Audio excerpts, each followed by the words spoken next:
entrar en mi computadora. Ese cartelito que les apareció ahí seguramente es para que lo acepten, que están siendo grabados.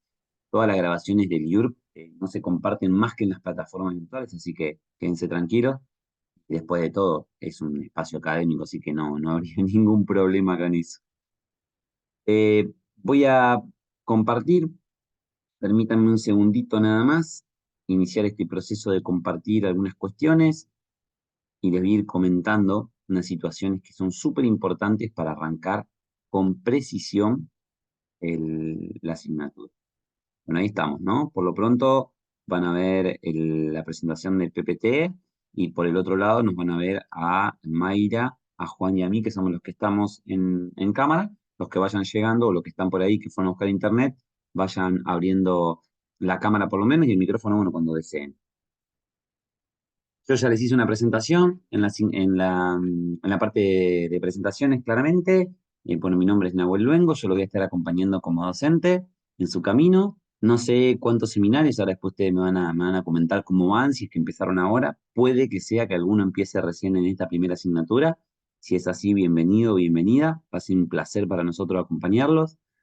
Seguramente después de esta cursada que tiene sincrónico solamente una vez cada 15 días, o sea, una semana sí y una semana no, que vamos a trabajar en aula invertida, nos vayamos a conocer muchísimo.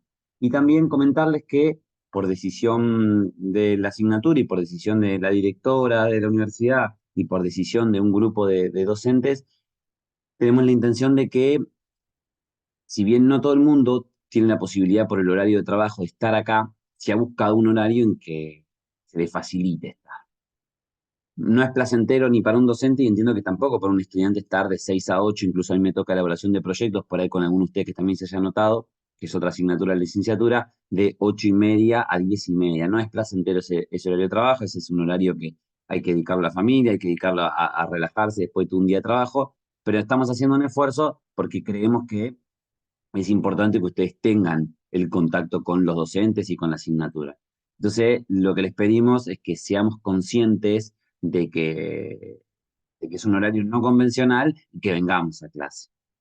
Cuando a uno le dicen no es obligatorio venir a clase y uno tiende a determinar, decir, bueno, hoy no voy, lo viro después retransmitido.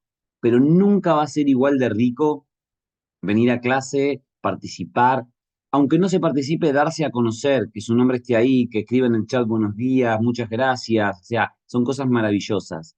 Y la construcción de esta asignatura, que ahora la vamos a ver, tiene que ver con un perfil de construcción colectiva del conocimiento, CCC, no CC, como dicen los chicos ahora, ¿no? CCC de 3 veces C, construcción colectiva del conocimiento.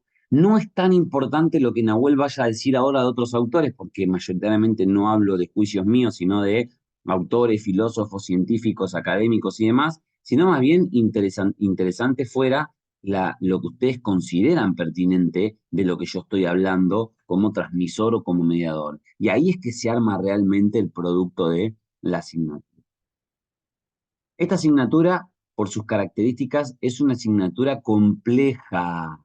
¿Qué significa compleja? No es complicada. Son dos cosas distintas. Compleja quiere decir que las peculiaridades que distan al contenido de esta asignatura con las restantes es muy, pero muy lejos, es muy, pero muy distante. Pues acá nos vamos a tener que enfrentar a un objetivo en concreto que nos guardamos y que es invisible. No aparece este objetivo en el programa. Es invisible porque necesariamente es invisible. Y es empujarles al abismo.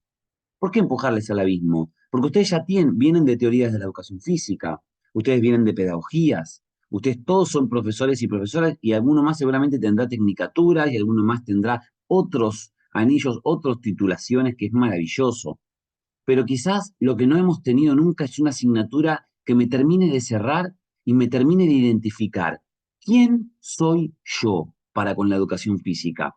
¿Quién es Juan? ¿Quién es Mayra? ¿Cómo resolvemos los problemas?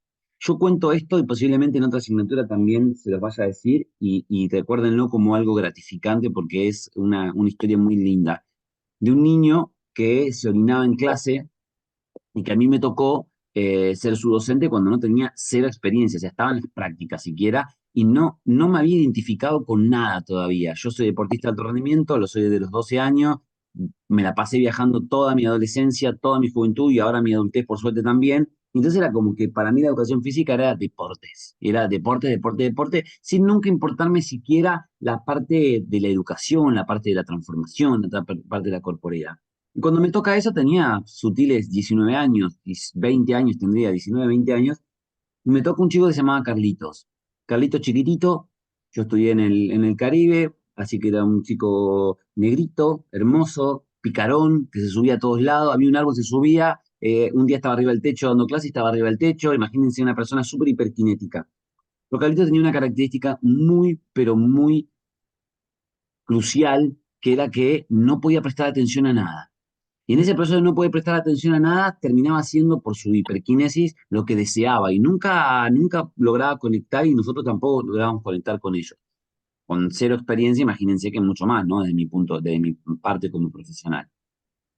Yo veía que Carlitos emanaba un olor tremendo, tremendo. Te acercaba a Carlitos y un olor tremendo, lo que hacía que sus compañeros y compañeras no se acerquen a Carlitos y que le digan de una forma, ¿no? Porque él se orinaba. Siempre que iba a las clases de educación física empezaba a hacer ejercicio, como siempre venía un regaño después del ejercicio, se orinaba. Yo intenté hacer lo que pude, me acercaba, obviamente, pero cuando se orinaba lo tapaba.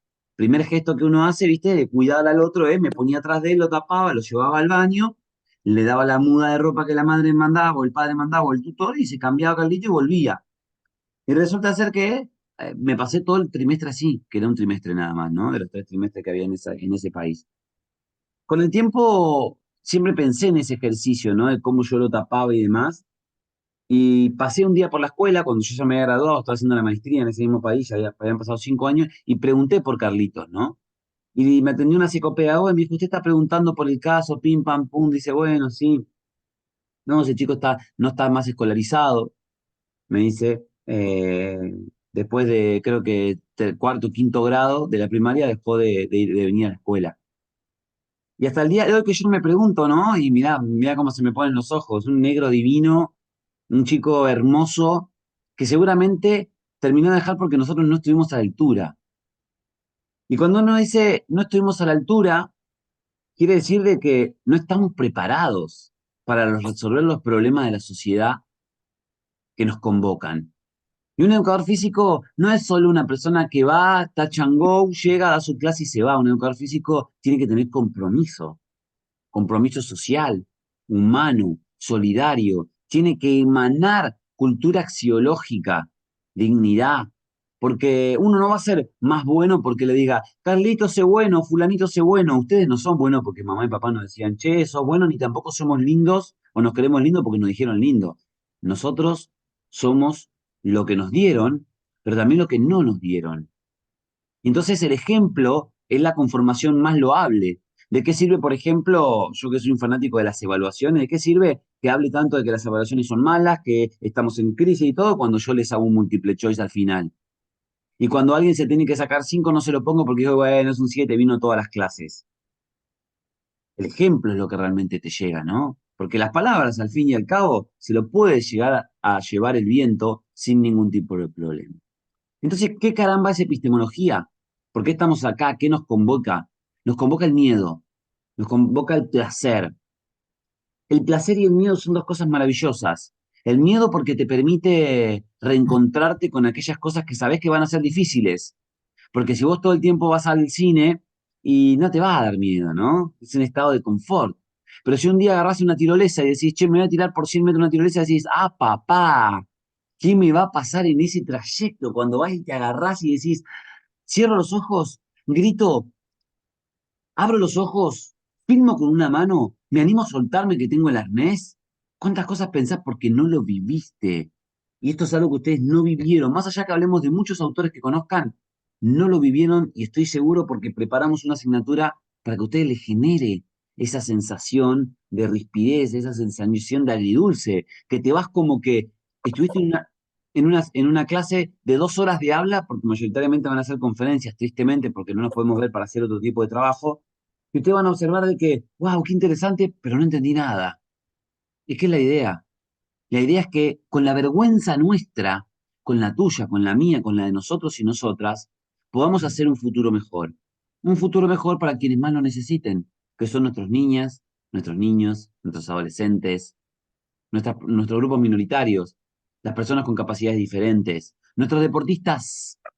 Muchachos, hay un montón de deportistas que están ganando fortuna, que podrían nacer 100 veces y poder vivir con esa fortuna que hicieron en 10 años nada más, pero que no están educados, no están educados y encima están mal educados físicamente, porque esos deportistas cuando terminan sus carreras deportivas, terminan con laceraciones tremendas, con dolores como el Bati, ¿no? Con situaciones de alto anuncio desde el punto de vista social, concatenados a la idea de que ayer fui alguien que hoy ya no puedo ser. Y ahí estás vos, y ahí estás vos, y ahí estoy yo, y ahí estamos como comunidad, para abrirle el ala no solamente a la búsqueda del alto rendimiento, sino también para el regreso a la actividad normal. Y cuando nosotros hablamos de la cultura física, no hablamos desde la epistemología de solamente la parte didáctica, ni tampoco de solamente la parte pedagógica del aprendizaje. Nosotros hablamos de las vivencias, hablamos de los sentimientos, hablamos de las sensaciones que hay acá, esas que se sienten siempre que estamos frente a un grupo y que queremos emanar para que ese niño después, con nuestro ejemplo o con el ejemplo de la escuela o con el ejemplo de otros pares, salga adelante. No estamos para encontrar deportistas de alto rendimiento. Eso es fácil. Aplicás un percentil 90 y el atleta está. Tenés un nivel económico amplio, generás una serie de becas y los deportistas aparecen porque talento tiene todo el mundo. Cada persona que habita la tierra tiene un talento. Imagínense si de deporte no habrá, cuando es una expresión de la cultura universal por excelencia, que es vista, que el mundo se para cuando hay un juego olímpico, por suerte es este año, ¿no? Que el mundo se para cuando hay un campeonato del mundo de fútbol, que las noches se paran cuando la gente se pone a ver boxeo, que las tribunas se llenan cuando hay campeonatos de atletismo para mirar la estética perfecta que tienen sus movimientos, cuando vas a mirar gimnasia, cuando entras a un natatorio. La gente ama mirar y si no mira es por una cuestión social, de tiempo, de predilección, de lo caro, ¿no? Pero por lo pronto vivimos en un mundo que entiende solamente a la educación física como un deporte. Y lo es, pero vamos a demostrar de que es mucho más. Carlito se me escapó a mí, porque no tuve epistemología. Carlito se me escapó a mí porque yo no entendía siquiera el concepto de ciencia y tampoco entendía a la verdad como lecho objetivo. Pensaba que mi verdad era una de tantos y sin que el resto se le riera, a Carlitos iba a estar bien. Y por no hacerle un mal chiquitito, terminé haciendo un mal, yo en conjunto con mis pares, un mal muy grande que es la deserción escolar. Triste, antidemocrática y anticonstitucional de la mayoría de los países democráticos del mundo. Vamos a presentar en esta clase a la epistemología. Le vamos a dar la bienvenida, la vamos a abrazar, le vamos a dar la mano, le vamos a dar un beso y ella nos va a dar un beso a nosotros. Pero no es que porque nosotros dimos una presentación vamos a terminar con ser más competentes y decir yo ahora ya tengo la competencia de saber lo que es la epistemología y a partir de ahora voy a trabajar con ese pensamiento. Necesitamos muchas horas de maquinar, de crear, de estructurar nuestra corporidad para realmente comprender lo que es la epistemología. No termina acá, solo acá empieza. Por eso esta asignatura es un trampolín.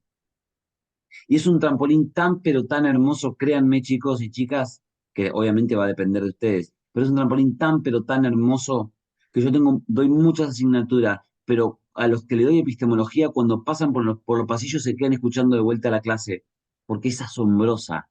Es eso que vos tenés adentro de tu corporidad, de tu cabeza, de tu inteligencia, de tu creatividad, pero que todavía no te animás a hacer porque decís, y la estructura es muy rígida, no se puede, ¿no? O, y bueno, pero me conviene esto y entras en zona de confort. La epistemología es otra cosa. Miren, les voy a dar una definición muy bonita. La epistemología es lo que el arte, perdón, la epistemología es lo que el crítico del arte hace al arte, pero la epistemología lo hace a la ciencia. Y nosotros somos un mundo donde, por ejemplo, estamos en una charla de café, nosotros tres que estamos acá y otros dos más que andan por ahí que no los veo todavía, y estamos hablando de lo bonito que fue el fútbol, por ejemplo, ¿no? Ayer jugó la selección, acentúenme así con la cabeza, ¿no? Ayer jugó la selección argentina.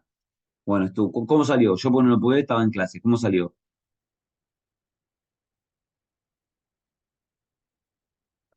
No tengo ni idea, yo no lo vi. Ah, tampoco. Tampoco lo vi, estaba 3 a durmiendo. 0. 3 a 0. 3-0. Bien. Pensé que había metido un gol contrario, mira. Bueno, es como si estamos hablando y agarra Cierto, más. 3-1, 3-1. Empezó, perdón, Nahuel, 3-1, Ah, es verdad. Empezó perdiendo y eh, después hizo 3 goles. joya, joya. Entonces es como que estamos nosotros cuatro en la conversación, charlando con un café, por qué en una cerveza, un whisky, un fernet, lo que fuere. Y entonces empieza a decir, no, viste qué partido buenísimo ayer. Y yo le digo, nada, fue un desastre, ¿cómo empezamos perdiendo? Y entonces Mayra agarra y dice, uy, no lo vi, contame más o menos. Pero no, ese técnico no me va. Cada uno tira sus ideas, ¿no? ¿Cuántas veces nos pasa que tiramos un montón de ideas en los cafés y no nos podemos poner de acuerdo, ¿no? Como que pasar algo que nos identifica y nos gusta más el debate, la crítica, la pelea, que el abrazarse, el amigarse y el encontrar el punto en común entre todos. Salvo que venga uno y diga, estadísticamente el partido fue perfecto. Ah, papá. Todo el mundo chito la boca porque estadística hacia ciencia y ciencia es verdad. Entonces ya nadie dice nada, ¿no? O por lo menos puede haber algún crítico que siga la pelea, pero en realidad nadie le va a apelar mucha más respuesta porque la ciencia ya lo resolvió. Y estoy hablando de estadística. Imagínense cuando hablamos de los problemas más elementales de la vida humana como la democracia, como la solidaridad, como la hambruna, como los sistemas médicos argentinos o latinoamericanos, o sea, cosas que son loables y necesarias. Ahí cuando alguien dice, no, bueno, pero ya hay estudios que dicen que, esto no, mi opinión ya se vio borrada tranquilamente. Ese es el poder que tiene la ciencia. Pero en el fondo tiene ese poder porque tiene un concepto de alguien que lo analiza de determinada manera y que nosotros le damos la posibilidad de que nos represente. Vos te parás frente a una Juan Ignacio, ¿no? Juan Ignacio, que entró después. Juan Ignacio, vos te parás frente a la Mona Lisa. ¿Cómo la calificarías? ¿No? Te parás enfrente, ponés que estés ahí donde está, la mirás, la Gioconda, ¿no? ¿De cuánto la calificarías? Del 0 al 100. Y mira, por cosas que he visto solo por fotos, por la pintura creo que no me llamaría mucho la atención, pero la historia que tiene atrás sí me llama un poco más la atención, porque creo que es eso lo que le da valor. ¿De 0 a Pero del 1 100? al 100 para contestarte, del 1 al 100 para contestarte la pregunta, ahí está. Le daría un 50 porque me parece que está un poco sobrevalorada. Me encantó. Muy bien. Bueno, Juan le puso un 50. Yo le puedo poner un 80. Poné que Juan José le pone un 30. Y así cada uno le ponemos un puntaje. Pero nosotros tenemos capacidad para poder decir realmente qué puntaje tiene una obra literaria o qué puntaje requiere un CD o un unplugged de una banda o cuán importante puede ser uno sobre otro, un músico sobre otro.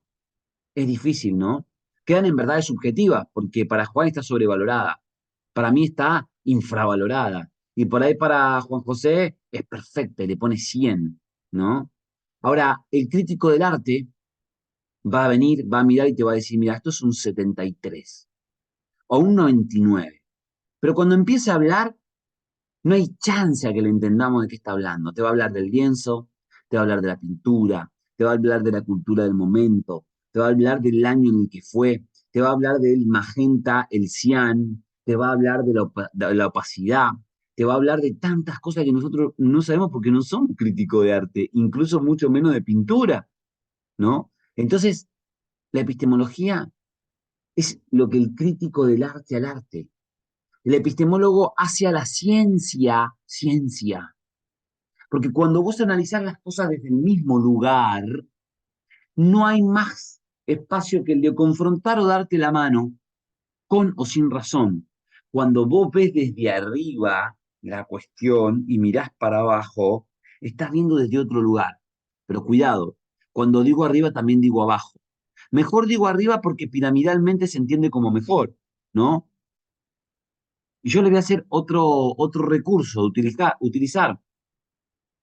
¿Dónde viven? A ver, Mayra, ¿dónde vivís vos? ¿En qué zona? ¿En qué región? En Ezeiza. Ah, acá en Buenos Aires, en E6. En Puerto Madryn. Mayra, yo también me llamo Mayra, perdón. Ah, hay dos Mayra. Bueno, vamos primero con la Mayra E6. Nerea me llamo, pero perdón, no me había Bien, dado bien. cuenta. Vamos con E6 entonces, después utilizamos Puerto Madryn. Si yo te largo a vos, Mayra, vos conocés el centro de Ezeiza. Sí, sí. Bien, si yo te largo en el centro de Ezeiza, pero te pongo un cuello ortopédico, ¿tuviste alguna vez? No. Bueno, ojalá nunca tenga. Pero te largo así, mirá, Mm, para arriba de forma tal que tú nunca puedas por mi arnés ver desde el techo para abajo de la ciudad y te tengas que guiar por la copa de los árboles o por los edificios. ¿Crees que puedes llegar a tu casa? y no sé, me pierdo capaz. Y si lo hacemos al revés, yo te pongo un arnés así, ¡trac! Y solamente podés mirar el piso, los mosaicos y como mucho un pedacito así de puerta. No más. ¿Podrás llegar a tu casa? Estaría en la misma. Regresan a mí. Nosotros vemos la vida que queremos. Solo vemos la vida que está en nuestro oriente. Solo vemos la vida que nuestra especiación nos permite ver. Lindo sería empezar a analizar de otra forma. Estar arriba, empezar a caminar a nuestros hijos cuando van a la escuela, decirle, chicos, empiecen a caminar, miren las copas de los árboles para ubicarse, ¿no? Miren el suelo para ubicarse y no miren solo el no mirar, que es ir para adelante. El no mirar es ir para adelante. Incluso tenés que trabajar décadas o a veces años, no, perdón, quise decir horas, días, meses o a veces años para acordarte un trillo para llegar por el mismo camino al laburo. Y recién al año te acordás que es todo automatizado, porque te demoraste años, 350 días, 300 días yendo al laburo para que te acuerdes cuál es el caminito que haces. Y nunca salís de esa estructura, ¿no? Bueno, las ciencias hacen eso. Las ciencias repiten, estratifican, automatizan movimientos, estructuras, métodos, principios, leyes, categorías, cosas que al fin y al cabo terminan solucionando solo las que están en su objeto de estudio.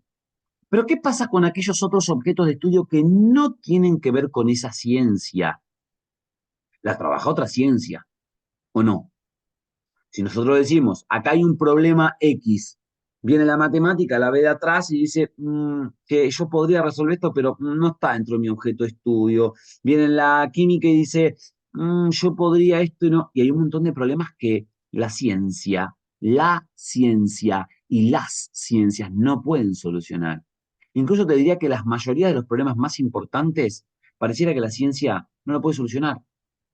Entonces ahí viene la disciplina nueva, que es cuando ciencia de la física con ciencia de la química se empiezan a coquetear y se miran, ¿no? Ojo a ojo, se hacen carita, se coquetean, romantizan y se emparejan. Pero la solución de ese problema ya no es ni de física ni de química. Sus objetos de estudio son prestados. Él le dice, mira, te presto esto de acá, y ella le dice, mira, yo te presto esto de acá. Y entonces conforman una disciplina que se llama físico-química, que es fundamental, ¿o no? Cuando no se puede hacer eso porque aún prestando objetos de estudio no se puede, estamos hablando de un problema existencial, de un problema voraz, de un problema real que la sociedad, como por ejemplo lo puede ser la hambruna, todavía no lo podemos solucionar. Y es tan fácil, tan evidente, pero no lo podemos solucionar.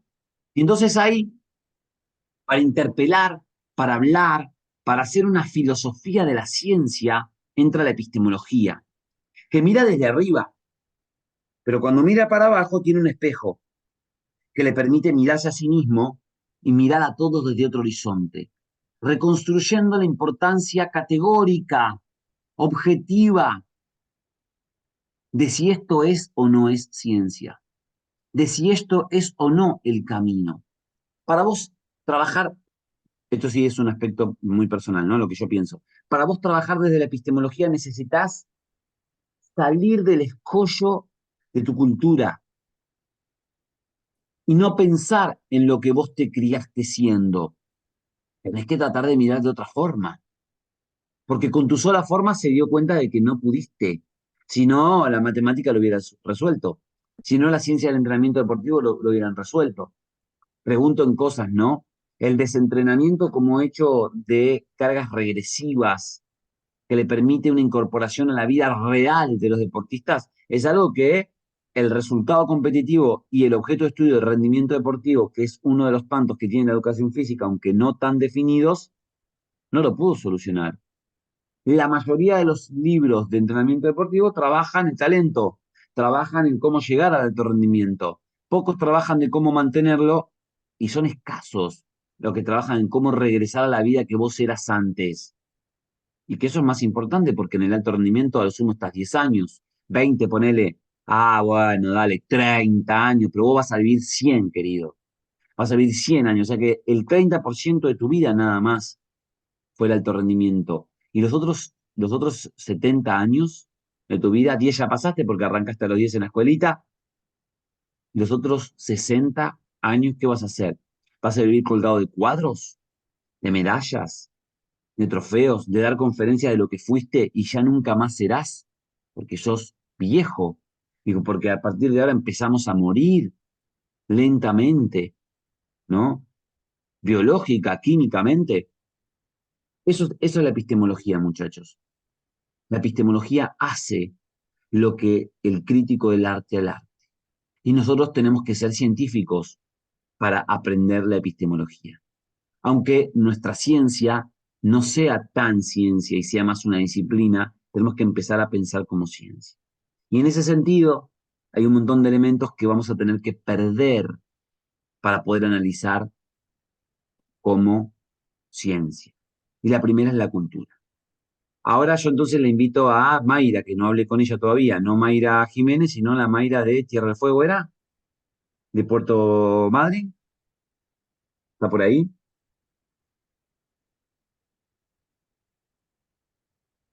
Bueno, no está, no importa. A ver quién más me queda acá. Nadie más. Entonces, yo lo invito nuevamente a Juan José. Y digo, che, Juan José, ¿vos de dónde sos? Va, ¿dónde estás viviendo? No importa dónde sos. Mm. Sí, estoy viendo en Río Gallegos, provincia de Santa Cruz. Perfecto, me encanta ese lugar.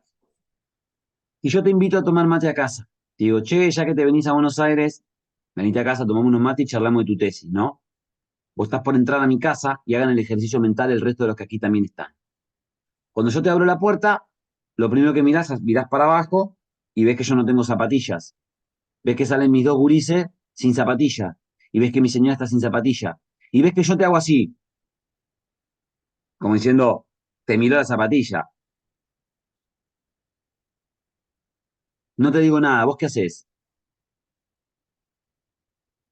Y pienso que debería sacarme la zapatilla porque es la costumbre que tiene la familia. Literalmente.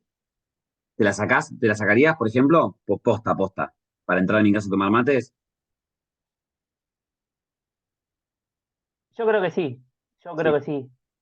bien. Sacá la zapatilla y tenemos un día súper copado. Vení, tomamos mate, charlamos de tu tesis, bueno, te fuiste, te pusiste la zapatilla y te fuiste. Yo puedo ir a la casa de Juan José. ¿Tomás mate o café? O todas las cosas, todas las infusiones. Todos, más mate. Más mate. Entonces yo llego y le digo, compartamos. Che, José, me haces un cafecito que me estoy durmiendo para hablar de la tesis, pero en su casa. Y Juan José me dice, no, che, yo acá en esta casa no se toma café porque mi mamá o mi señora o mi amante tiene urticaria al olor al café. Y yo me puedo parar o irme, ¿no? O en su defecto digo, bueno, hacete un matecito, ¿no? Como para entibiar la cuestión, que sé que él toma. ¿Cuál es el nexo comparativo entre estos dos ejemplos? Que aunque distintos, los hace social. A todos va la pregunta, ¿eh? No, Juan José. La empatía o en este caso lo que nos une es, particularmente los dos casos que se nombró, es el interés por la tesis o el punto que nos reúne, creo yo. O sea, son los únicos dos puntos en común que hay en las dos situaciones planteadas. Pero hay algo que en mi casa yo tengo que vos no tenés y algo en tu casa que vos tenés que yo no tengo. ¿Cómo se llama eso a nivel global? Tienen palabras, a ver. No, pueden ser costumbres, pueden ser reglas también. Yo lo que también vi ahí era una adaptación también, que una las dos cosas, ¿no? Mm, ahí va. Costumbres. O sea, es cultura, ¿no? Cultura. Cultura. La cultura es un hecho tremendísimo que nos identifica a las sociedades, pero que también identifica a la humanidad. Hay culturas que son humanas. La cultura del buen trato, la cultura del amor, es humana, ¿no? Es casi genética, pero a la vez se transforma en un hecho significativo que lo llevan como estandarte todos los países del mundo. Pero así y todo, la cultura no nos permite ser, porque el disfrutar una buena bebida, el tomar tanto mate, te la recubre. Porque al fin y al cabo, cuando vas a decir, che, hoy quiero incursionar en el té, y vos vas a incursionar en el té o en otro tipo de infusión, y el mate te llama, porque el mate es bacán, porque el mate es copado, porque el mate, ya el bracito te pone así, ya te genera, ¿no? Cualquier cosa que vayas a hacer, mate, mate. Entonces ya como que te limita, te da, te representa, pero te limita, Ulises. Somos lo que somos por lo que nos dieron, pero también por lo que no nos dieron. Somos lo que sentimos, pero también lo que no sentimos. Somos lo que nuestras papilas gustativas nos identificaron. Por tanto, si usted se va, por ejemplo, a este lugar que yo le decía que yo vivía y consume una guayaba como fruta, no le va a gustar, porque no es cultural del lugar. Pero quizás si usted permanece mucho tiempo o le da permiso a que le guste, le va a gustar mucho más que una manzana, que es de zona fría, o una pera, que serían nuestras frutas de la mesa, ¿no? De casi todo el año, aunque son de estaciones. ¿A qué quiero ir con esto, chicos?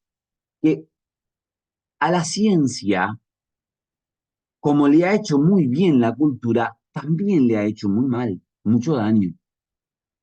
Entonces, cuando nosotros representamos una cultura muy fuerte, viene el debate. Cuando nosotros representamos una cultura robusta, viene la posibilidad de pelea. Y la única forma en que dos o más personas interactúen, pero puedan compartir, es con la conversación.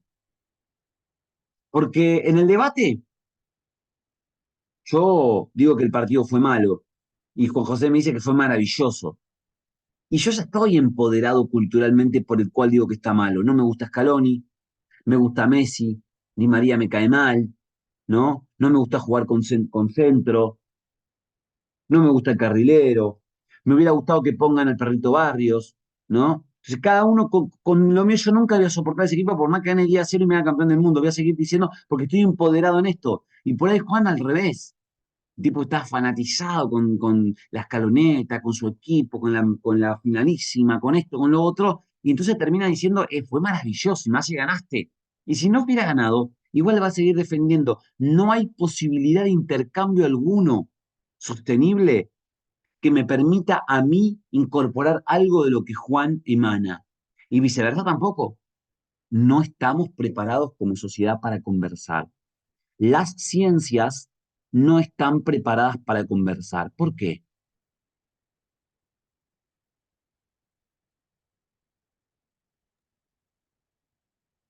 Porque cada uno defiende lo suyo, sabe mucho de lo suyo, entiende un poco a lo que eh, decías, que cada ciencia se dedica a cierta cosa. Entonces yo defiendo lo mío porque sé lo mío, en cambio la otra ciencia va a defender exactamente lo que sabe. Entonces, en ese debate justamente no se pondrían de acuerdo.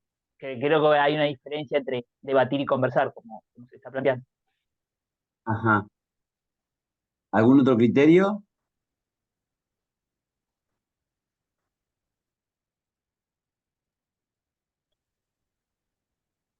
No, ahí comparto lo que dijo Juan José, o sea, cada uno tiene su objeto de estudio particularmente y tienen qué es lo que define también, ¿no? Qué van a estudiar y los límites de lo que van a estudiar, entonces cada uno se queda en eso mismo.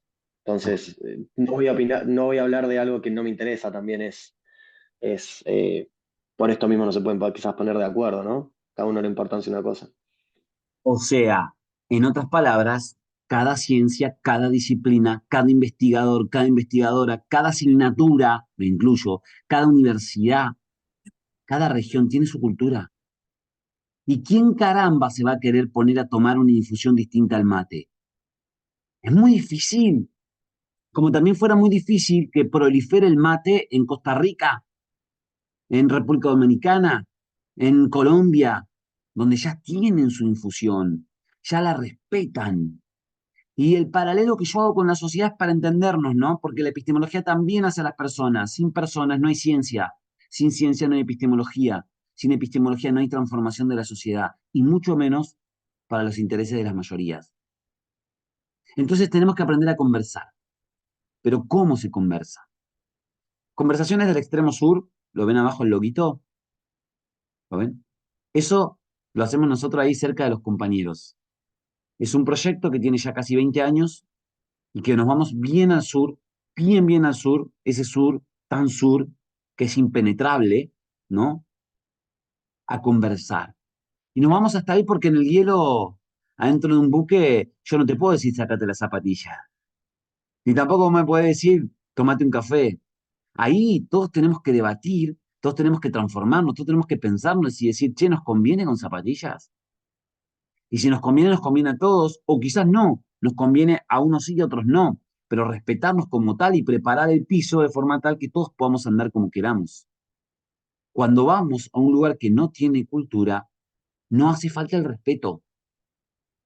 Es más interesante es el miedo, más interesante es la capacidad de descubrir que hay otros horizontes que podemos modificar, pero desde ahí, desde lejos, conversaciones del extremo sur.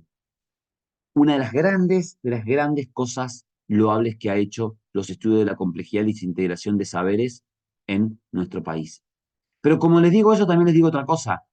Conversaciones del extremo sur, yo participé solo de una edición. No tiene solo científicos, tiene también artistas, tiene también cinéfilos, tiene también deportistas, tiene también. Porque la solución de los problemas no siempre son para las ciencias. Y yo les voy a contar un episodio.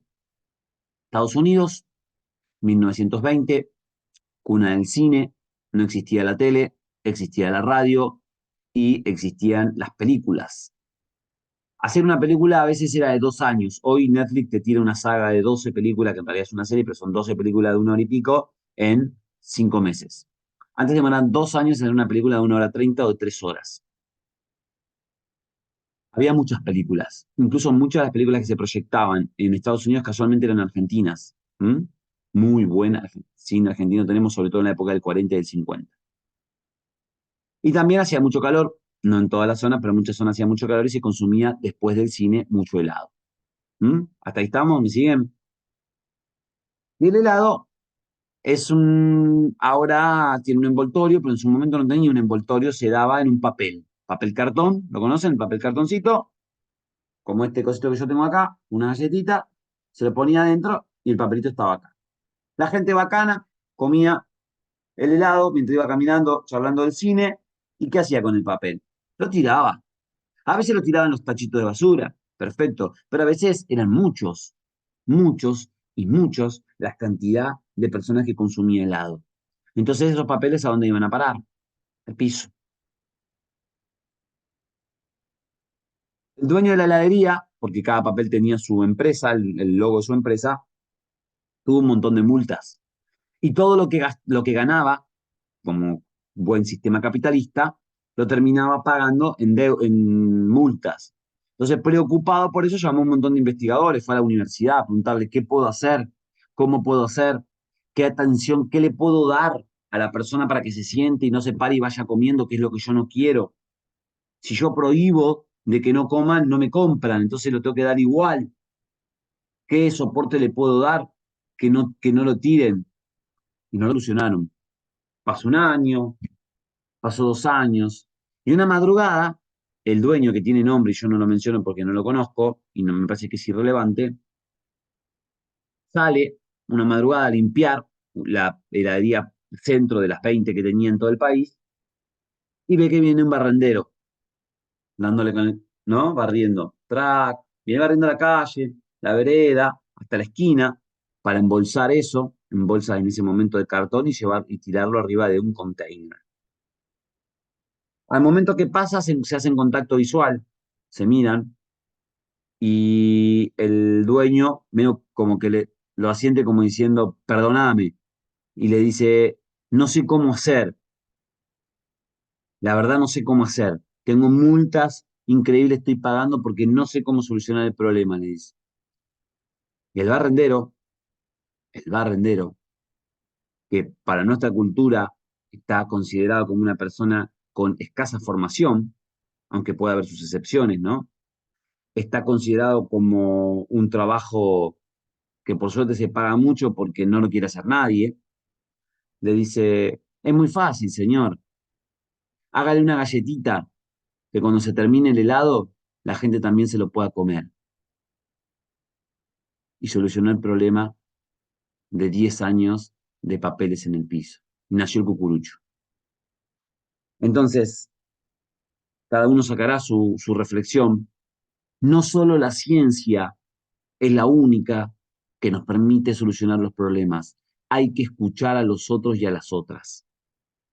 Tenemos los científicos la obligación de escuchar a la población, a las personas que sufren el problema por el cual, si fueran personas, ¿no? O objetos que sufren el problema que está atravesando. Hay que preguntarle a todas las especies, hay que preguntarle a los árboles si está bien lo que estamos haciendo con la tala indiscriminada.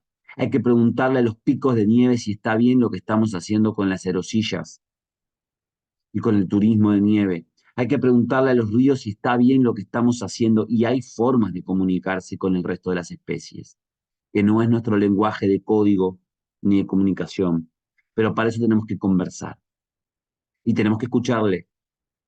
Y hay gente que demuestra sin hablar un montón de cosas.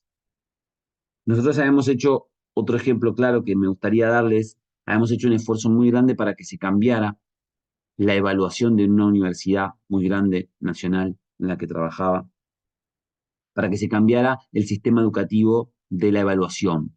Y que la evaluación ya no sea un multiple choice o que la evaluación no sea esa cosa de que uno viene, le das un contenido, lo resuelve y se va, sino que sea un proyecto, que sea algo procesual, que sea desde el primer día, que el primer día ya te evalúe para saber quién sos, incluso que si en un examen te sacaste 4, puedas promocionar contra el que se sacó 10 y no puede promocionar, porque por ahí ese 10 ya era 10 y ese 4 era -4, ¿no? Hicimos un proyecto muy, muy grande y después de mucho tiempo vino un directivo y dijo, miren, profes, son 20 docentes, solo 18, digo, solo 2 están a favor de este proyecto y 18 no. Así que vamos a volver atrás al sistema anterior. Pasaron los años y los estudiantes me preguntaban cuando iba por el pasillo, profe, me enteré que están evaluando de otra forma, pero no están aprendiendo nada porque le pregunté tal cosa y ahí me hice pensar, el directivo no tendría que haber escuchado a los docentes que no querían salir de la zona de confort. El directivo, la capacidad de gestión de un directivo es preguntarle al que padece, al estudiante, ¿no? A las familias, si se quiere, de estudiante, porque al fin y al cabo son el objeto de estudio en este caso, de la resolución universitaria. Entonces, esta asignatura, y recién estamos en la presentación, ¿y cuánto llevamos? 1 hora, ya estamos en la presentación. Esta asignatura, para los que no les guste salir de la zona de confort, va a ser una mierda. Así, limpia y llanamente. Si te gusta Netflix, olvídate que la vas a pasar bien. Si te gusta estar todo el tiempo tirado en un sofá, no la vas a pasar. Pero si empezaste la licenciatura porque dijiste, loco, no me alcanza lo que tengo. Hay un montón de cosas que veo y no puedo solucionar, esta asignatura te va a venir como anillo al dedo. Porque te va a permitir darte herramientas, brindarte nuevas nociones, nuevas contribuciones, pero jamás esta cátedra te va a decir lo que tenés que hacer. ¿Vieron que existen libros? 1623 juegos para la iniciación de las partidas de taco del atletismo. Y voy a decir, wow, 1600. Pero si yo tengo la capacidad de construir juegos, ¿para qué voy a comprar un libro que me da los juegos, no?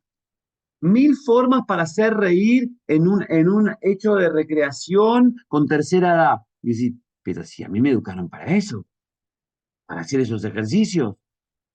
Pero es más fácil buscar eso. ¿Cuántas veces nosotros, me incluyo, agarramos el YouTube, ¿no? Porque tenemos que agarrar una actividad y decimos, bueno, a ver qué hicieron otros, y no nos damos el tiempo a pensar, caramba, pensemos primero, elucubremos algo, solucionemos el problema internamente, y después sí me fijo y digo, pa, no, esto es muy superador, voy por esto, porque si yo ya hago algo, soy partícipe, si no replico, y es como el entrenador o la entrenadora que ve que Messi entrena de determinada manera, y entonces agarra y piensa que poniéndole la remera, se me fue, ¿no? Este filtro, se, se le fue le quiere poner la remera de Messi al atletita que tiene ahí. Y hermanito, esa remera solo le va a Messi. El tamaño es de Messi, el valor es de Messi, la rapidez es de Messi, la cognición es de Messi, el tiempo es de Messi de maduración. Vos tenés que hacer algo para tu gente. Podés usar algún que otro ejemplo de otros, pero epistemología de la educación física te va a contribuir a que vos seas el dueño de hacer lo que tienes que hacer. Y por último, en torno a esta breve diapositiva de conversatorio, decirles una cosa. No hay persona, no hay institución, no hay gobierno, ni ideología que sea tan burda para no poder ser persuadida por nosotros. Porque a veces caemos en que mis estudiantes me dicen, y profe, usted es un idealista, porque al final nos dice un montón de cosas, pero cuando yo voy a la escuela me obligan, me dan una cosa y tengo que hacer eso y ya está. Y yo le digo, a mí no me mientas. A esta asignatura respetala. ¿Vos hablaste con el directivo? No. ¿Vos le caíste con un mate en su casa a hablar? ¿Alguna vez alguno de ustedes fue a hablar con sus dirigentes? Directivos, lo que fuera. ¿Vos te imaginás cómo le rompés? Es decir, este tipo se vino un sábado en vez de estar con su familia a hablarme a mí. El tipo ya, en primer lugar, te va a tener respeto. ¿Pero por qué? Porque vos le hablaste. Porque vos quisiste conversar. Porque vos le escuchaste. ¿No? Y solo así, ese rojo y ese azul que están ahí empiezan a matizarse. Empiezan a hacerse amigos. Y esa persona cuando después te va a dar y te va a exigir, ya no va a decir, y a este no le voy a exigir, porque por vergüenza no te va a exigir a vos. Porque sabe que estás por encima, que tenés compromiso social. Dígame si no les pasó alguna vez. Y entonces ya no vas a ser el mismo vos, porque ya fuiste el sábado a hablar con él. ¿Cuántas veces no hablaste con tus compañeros? No, porque ya no hagamos malos campamentos, porque, viste, ahora hay que hacer un montón de cosas, te acusan de todo, perdés plata, y vos decís, pero es esa la esencia, ¿no? No, pero el domingo no, porque juego con mis amigos, pero es esa la esencia. La ciencia es sacrificarte.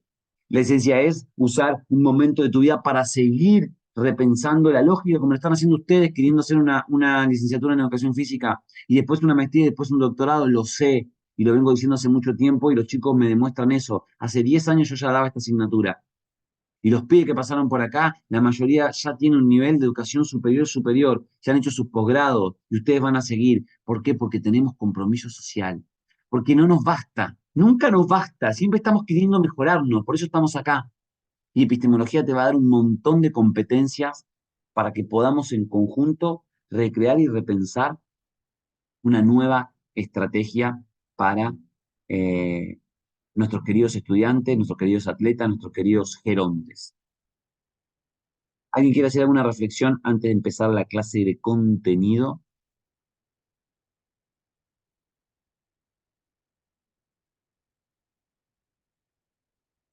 Bueno, miren, primer pregunta. ¿Alguien que haya leído o que tiene una idea, con permiso de equivocarse, de qué es la epistemología?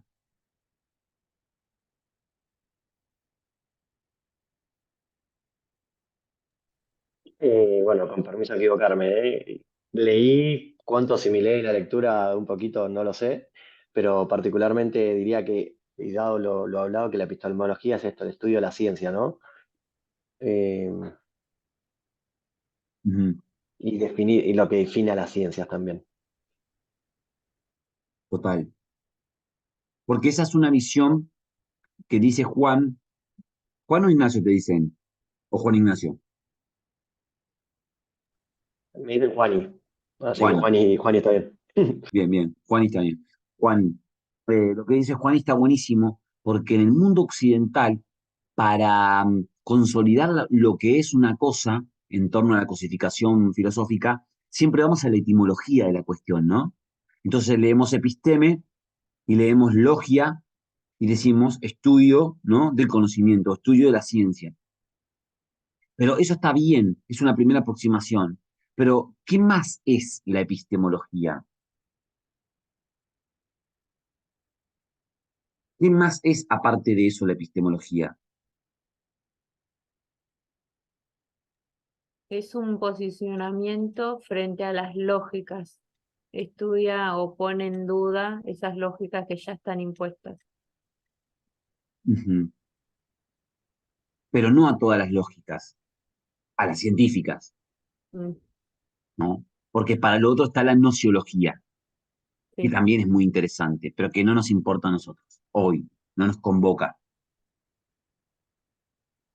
¿Qué otra cosa es la epistemología?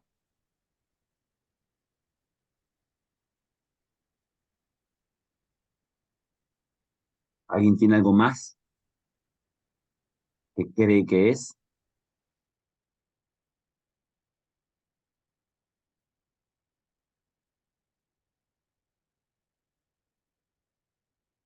Bien. Perdón si se escuchan, ¿se escuchan los ruidos de mis hijos? No, no, no. Bueno, buenísimo. Es verdad que viene de la presunción griega. Y yo siempre voy a hacer esta cuestión de que viene de algún lado, ¿no? Porque a veces la gente dice, bueno, somos campeones del mundo, pero pará, viene de un montón de segundos puestos, ¿no? Viene de un montón de sacrificio, viene un montón de gente que apoyó, viene un montón de clubes sociales de barrio, no nos olvidemos, de barrio y de ciudades chiquitas donde se hizo mucho esfuerzo y clubes grandes también. Viene de asociaciones de padres, viene de escuelas, ¿no? Viene de un montón de cosas. No es que porque sí, che, era Francia o Argentina, nada, nada, era Argentina. Y viene del mundo griego, por tanto, tiene una presunción, esta forma filosófica de entender, tiene una presunción occidental, e incluso occidental esclavista. Tiene que ver con el estudio del conocimiento, pero no solo de eso, porque el conocimiento es una representación social. Los sujetos somos lo que acumulamos conocimiento. Los objetos que existen y que tienen conocimiento solo pueden ser descritos hasta tanto y en cuanto la inteligencia artificial pegue un salto de calidad por el individuo, por el sujeto o por la población. Entonces, la epistemología surge como del seno de la filosofía, queriendo transformarse en ciencia, pero sin un objeto definido, determinado. Entonces, es una rama de la filosofía que se hace independiente, como nuestros hijos, ¿no? Que un momento son nuestros y otro momento te dicen, che, yo no quiero ir más a la cancha. Tú decís, no, me partí el corazón, no me diga eso. Y él dice, no, posta, no quiero ir más a la cancha, no me gusta eso. O te dicen, che, no me pongas, no me gusta este tema. Y te ponen un tema que es contrario al tuyo, perdiste, amiguito. Le diste el código genético, le diste la educación, le diste, pero el pibe quiere decir otra cosa. Decidió por motu propio, que es algo maravilloso, ¿no? Súper maravilloso. Y acá tenemos que ver que la parte epistemológica viene de la ciencia, pero también hay otra parte para la solución de los problemas que tienen que ver con el doxa, que nosotros no le vamos a hacer swing. No le vamos a hacer swing porque no nos importa. A mí no me importa el y depende, ¿no? Viste que siempre, ¿qué pasaría si y depende? No, no, acá no depende de nada. Amiguito, acá no depende de nada. Acá es o no es. Porque la ciencia hace eso. Entra una persona a un quirófano, por ejemplo, hoy en la madrugada, ayer en la madrugada, hace un día, casi 30 horas, hubo la primer incorporación de un órgano grande de cerdos en el ser humano. No sé si sabían. Un hecho científico tremendo. Se le puso un órgano de un cerdo a un individuo que hoy está viviendo. Tremendo, ¿no? Y eso es científico. Y cuando la persona entró, ¿se podía morir? Sí, pero no dependía de nada más que de variables externas, porque las variables a condicionar permitían de que sí, eso era un ensayo posible. Pero claro, hace 20 años que se está intentando hacer. Y hubo otros órganos, como corazones, por ejemplo, que se cambiaron, que se transformaron de cuerpo en cuerpo. Entonces, aprendamos de que en esta asignatura y bajo los reglamentos de la ciencia, se es. Por eso el doxa, o el conocimiento vulgar, queda para otros y otras. Para nosotros solo nos acomete la luz de la ciencia, la luz del conocimiento, la luz de la aventura. Porque es fácil decir, y depende. A mí me encanta, yo estoy en el ámbito del atletismo, ¿no? Más de las carreras de fondo en realidad. Y me encanta cuando la gente va a una carrera y dice, voy a ver si la puedo terminar. Dios mío, ¿quién te entrena? Yo no largaría a una persona que no puede terminar la carrera a correrla, porque yo no quiero que la gente fracase sabiendo que va a fracasar. Si yo lo hago hacer una carrera es porque va a llegar. A lo sumo una variable externa me dirá, che, mirá, te apunaste, porque era 5.000 metros, bueno, no llegaste porque te apunaste, pero no porque no estabas preparado. No estarías preparado una cosa condicionante, pero en las cosas determinantes, estás preparado. Esos desafíos, como si uno fuera a correr una carrera y va a traer a las Islas Malvinas. No, papá, no es un hecho heroico correr una carrera, es deporte, nada más, ¿no? Fui a la montaña y hice las 45 millas, atravesé los Andes, y ya está, estás haciendo deporte, pero ibas a llegar. Si nosotros vemos, depende que llegue, sí, comes bien, sí, sí. Entonces el depende pasa a ser una variable condicionante que se transforma en algo obligatoriamente negativo. Doxa, para otras asignaturas, no decimos que no es importante. En conversaciones del extremo sur, por ejemplo, permitimos permitimos no, sino que se cede el lugar a artistas, deportistas y demás que no tienen por ahí un lenguaje académico, lo que nos permite de que bajemos el lenguaje académico a un lenguaje común, pero con cierta experticia, alguien que quiera conversar. Y en este caso pasa lo mismo. ¿Puede la ciencia darle la mano a elementos que no tienen todavía una cuantificación o cualificación científica? Sí, pero habiéndola analizado, habiéndola pormenorizado. En ese sentido ya es mucho más de lo que ustedes creían en la epistemología. Episteme estudia un montón de elementos que tienen que ver con el conocimiento que se genera en la ciencia. Por tanto, nos ocupamos del saber. Pero, sin embargo, en la nociología se ocupa de todos los saberes. La nociología es mucho más que la epistemología. Incluso hay autores desde la nociología que dicen que dentro de ella se encuentra la epistemología, y no está mal, puesto que estudia la naturaleza compleja, desde su origen a la causa del alcance del conocimiento. La epistemología, en su contrariedad, comprende un montón de elementos tales como métodos, funciones, estructuras, problemas, análisis, síntesis, técnicas, hipótesis, principios, métodos, regularidades, poblaciones, entre otras tantas, en lo que nosotros llamamos método científico, ¿no? Hay un método, hay una elucubración que es sinuosa, repetitiva, automatizada, que te permite entonces encontrar una regularidad o una posible solución. Por el contrario, la nociología, ligada más a la filosofía, estudia el conocimiento a nivel general y no especifica. Fíjense que todavía filosóficamente nos seguimos preguntando de dónde venimos, a dónde vamos, ¿no? ¿Qué hacemos? ¿Quiénes somos? ¿Cómo somos? ¿Por qué somos? Son cuestiones que la epistemología no entraría jamás, porque son anillos cíclicos helicoidales ascendentes de los que no se sale. Pero preguntárselo sí está bueno para abrir nuevos horizontes donde la epistemología sí pueda penetrar y encontrar soluciones algunas. Los problemas son similares. Sin embargo, la ciencia contra la filosofía o la epistemología contra la nociología los hace de forma categórica. Un problema es el origen. Chicos, si nosotros queremos solucionar un problema en la clase de educación física, en el mundo de los deportes, te llegó un deportista que, no sé, X. Recuerdo, por ejemplo, ahora un tema de polémica del año pasado de otra asignatura de otra universidad, pero muy similar a esta, que se llama Teoría de la Ciencia de la asignatura, que había un estudiante que planteaba que tenía un equipo de fútbol de ascenso acá en Buenos Aires, del ascenso, tenía dos grandes jugadores que jugaban al lado, centrales, pero que no los podía poner juntos.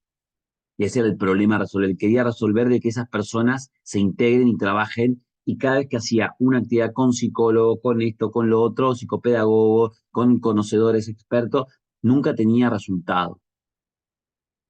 Y entonces nunca se había ido al origen. Yo le digo, vamos al origen, a ver, tráeme una caracterización de cada uno de esos atletas.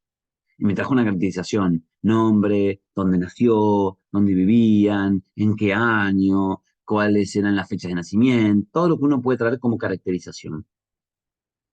Y ahí nos dimos cuenta de que de niños el desarrollo del temperamento de ambos eran altamente equiparables. Uno era sanguíneo y el otro era flemático. Es imposible, o casi imposible, porque habrá su excepción, de que un flemático con un sanguíneo puedan compartir un espacio pequeño. Porque el sanguíneo, cuando el flemático se equivoque, se lo va a decir. Y el sanguíneo no va a soportar, el flemático no lo va a soportar. Por tanto, los dos van a estar en una situación de incomodidad. Entonces, era científico. Hay que ir al origen, muchachos. Muchos problemas que nosotros vemos ahora ya han sido solucionados bajo otro régimen, bajo otro momento, bajo otro pensamiento. Y una vez que yo tengo el origen, porque vos necesitas el origen, ahí sí vos planteás una metodología. Cuando planteás la metodología son pasos. ¿Que vos qué querés hacer? Traer el origen al momento histórico. Si tu origen fue en el año 1980, cuando nació esa persona, o quizás antes, porque es genético y viene de 1700, cuando vos lo traes acá al lado, lo podés analizar como par y pones yo o el atleta en el 80 y el atleta en el 22 o en el 24 cuando se analice. Y tenés 30 años juntitos. Pero para eso tenés la metodología, para ir secuenciado paso a paso. Y después, qué otro problema tiene la epistemología para su solución? Los límites. ¿Y quién demarca los límites? Bueno, los límites los demarca la ciencia que va a ser poseedora de la transformación de esa investigación. Un límite es, che, hasta acá voy yo, hasta acá le toca al otro. Yo no puedo ir hasta acá porque no tengo experticia alguna. Entonces va el otro. Esos son los límites. Pero los límites, cuidado, a veces lo marca la literatura especializada, pero hay una cosa que no sabemos de eso, que hay posibilidades frente a los límites. Hay límites que se pueden romper, o hay límites que están rígidos, y ahí tiene que ver con qué posibilidad tenemos nosotros de ampliar los límites. ¿Qué posibilidad nosotros tenemos de segmentar determinada metodología para ampliar los horizontes? Y ahí entonces es que hablamos de la estructura de la situación. Es lo rígido, el Harvard, ¿no? ¿Saben lo que es un Harvard?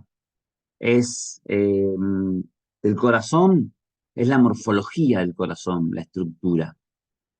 Porque las funciones son el origen, la metodología, los límites y la posibilidad. Estructura y función tienen que verse modificadas. Cuando un corazón, por ejemplo, de un deportista de alto rendimiento, de boxeo, empieza a levantar mucho peso, ese corazón empieza a engrosar las paredes de su corazón y se hace robusto el corazón. Pero su ventrículo izquierdo queda delgado, queda como cualquier otro porque no practica resistencia, solo potencia, potencia, potencia. La estructura de la situación, el corazón, tiene que verse modificado por las funciones, cantidad de latidos y potencia del latido para que esa sangre escupa oxigenación al resto del cuerpo y lubrique con nutrientes la corporeidad del sujeto. Función y estructura van de la mano. Solo así, compañeros y compañeras, llegamos al problema más importante que tiene la epistemología, que es determinar la verdad del conocimiento. ¿Qué es la epistemología, profe? La epistemología es la que se encarga de determinar cuándo una investigación es verídica, cuándo algo está del lado de la verdad y cuándo algo está del lado de la mentira, o de la falsedad, o de la faliabilidad. No voy a hablar mucho del resto de los problemas de la nociología porque no nos convoca, pero fíjense, por ejemplo, que también se preocupa por la verdad. Pero dice, ¿hay posibilidad de conocer lo verídico? Y es una pregunta. Porque entonces se pregunta, ¿y quiénes somos? Entonces nos seguimos preguntando, ¿hay posibilidad de conocer quiénes somos? Sí, por eso, no hay posibilidad porque hemos perdido el rastro de nuestro pim pam pam. Así, entonces, es que trabaja la nociología y así es entonces que trabajamos nosotros. En síntesis, en resumen, en conclusión, como quieran decirlo, la epistemología clásica estudia los problemas relacionados con el conocimiento científico en todas sus esferas, mientras que la nociología lo hace con el conocimiento general. Fíjense los caminos. Todos los caminos conducen a Roma, pero créanme que Air France va más rápido, llega más rápido, tiene más confort, y es la ciencia. Líneas verdes, rectas hacia un objetivo. La nociología, por sus capacidades y características, tienen doble saeta, o saeta para un lado y para el otro lado, van para arriba y para abajo, coquetean y al final terminan llegando a la misma saeta con su punta que alguna vez habían estado. ¿Quiénes somos? ¿Por qué estamos acá? ¿Quién nos creó? Fuimos creados. Gustavo Bueno, permiso a la cita. Permiso a la cita, Gustavito. Tampoco se debe desconocer la diferencia cualitativa existente entre el enfoque nociológico del conocimiento y el enfoque epistemológico reduccionista del neopositivismo, de las corrientes de escuelas agnósticas, pesimistas e idealistas, que desde un supuesto pensamiento puramente científico han arremetido contra las mejores tradiciones sobre el conocimiento en la historia moderna de la filosofía y de la ciencia. Continúo la cita. El positivismo y sus versiones han tenido un especial interés en acuñar una naturaleza no filosófica de la epistemología, denominado desdén por la filosofía, mientras que le ha atribuido despectivamente a la nociología un carácter especulativo. Fin de la cita. Gracias, Gustavo. Nunca mejor dicho. Cuidado. Porque el que resolvió el problema de Cucurucho fue un barrendero. Cuidado, porque desde la academia nunca pude hacer nada por Carlitos. Cuidado, los atletas de alto rendimiento de fútbol sobre todo terminan con muchos ingresos y con una vida muy buena, pero muchos terminan sumidos en un descontrol social y que no solo son las drogas. Las violaciones que hay de los atletas de alto rendimiento del fútbol son increíbles. Empoderados, vaya a saber por qué. No hay que decir de que lo otro es malo, de que la nociología entonces es pura especulación. La nociología es algo importante, la filosofía incluso más importante que nosotros. Lo que sucede es que persiguen otros caminos, otros horizontes, otras formas. ¿Entendemos hasta acá? ¿Vamos bien, chicos? ¿Alguna pregunta? ¿Algo para compartir?